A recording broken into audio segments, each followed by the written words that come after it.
తెలంగాణ రాష్ట్ర శాసనమండలి కరీంనగర్, ఆదిలాబాద్, మెదక్, నిజామాబాద్కి సంబంధించినటువంటి graduate constituency as well as the teacher కాన్స్టిట్యున్సీకి సంబంధించి కౌంటింగ్ ప్రాసెస్ కొనసాగుతుంది. దీనిలో ఆల్ ఇండియా ఫార్వర్డ్ బ్లాక్ అభ్యర్థిగా గ్రాడ్యుయేట్ కాన్స్టిట్యున్సీ నుంచి బరిలో దిగినటువంటి సర్దార్ రవీందర్ సింగ్ మాజీ మేయర్ మనతో ఉన్నారు.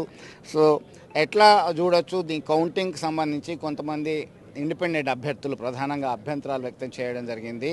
బీయింగ్ అన్ అడ్వకేట్, గతంలో బీయింగ్ అన్ పొలిటీషియన్, మీరు గతంలో పోటీ చేశారు, ఏం అబ్జర్వ్ చేశారు, ఎట్లాంటి సిచ్యువేషన్ లోపల కనబడుతుంది మనకి?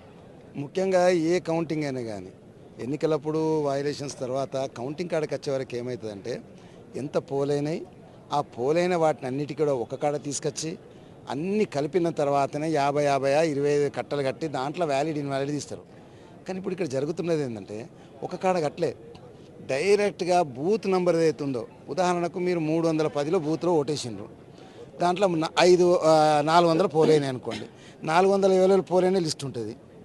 అందులో తీసుకొచ్చినాక ఇక్కడ ఎగ్జిబిట్ చేస్తుండ్రు ఈ పోల్ నెంబర్ 315 బూత్లో గిన్ని నోట్లు పోలైనాయి, దీంట్లో ఇన్వాలిడ్ అని ఎవరికి ఎన్ని నోట్లు వచ్చినాయి అక్కడిదక్కడనే అనౌన్స్ అవుతుంది, పేపర్ మీద రాసుకుంటున్నారు. సో ది బూత్ వైజ్ అనేది లీకేజ్ అనేది అది వైలేషనే. ఎవరి ఓటు ఎవరికి పడ్డది అనేది ఎట్టి పరిస్థితి తెలియకూడదు.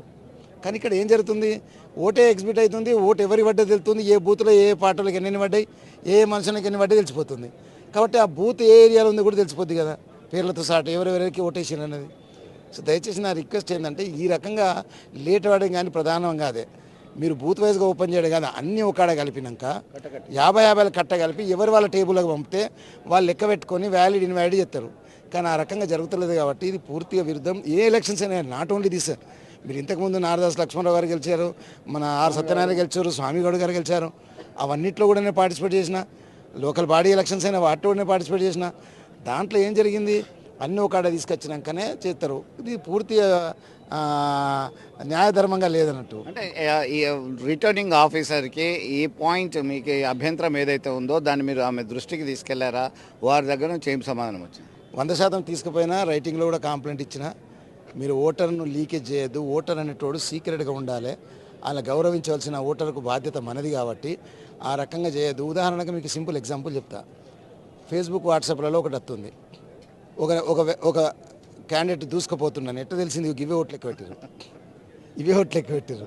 సో ఆ రకంగా లీకేజ్ అవుతుంది. లీకేజ్ అనేది పెద్ద నేరం సార్, అది అంటే violation of code of conduct. 100%. మరి ఏం యాక్షన్ తీసుకుంటుందో ఎలక్షన్, అసలు నాకైతే తెలిసి చీఫ్ ఎలక్షన్ కమిషనర్ గారు దీనిపై దృష్టి పెట్టలేదు సార్.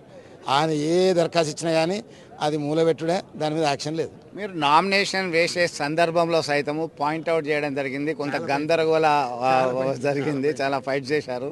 ఏంటి అసలు అప్పటి నుంచి ఇప్పటి వరకు ఇవి వయలేషన్ జరుగుతూనే ఉన్నాయి?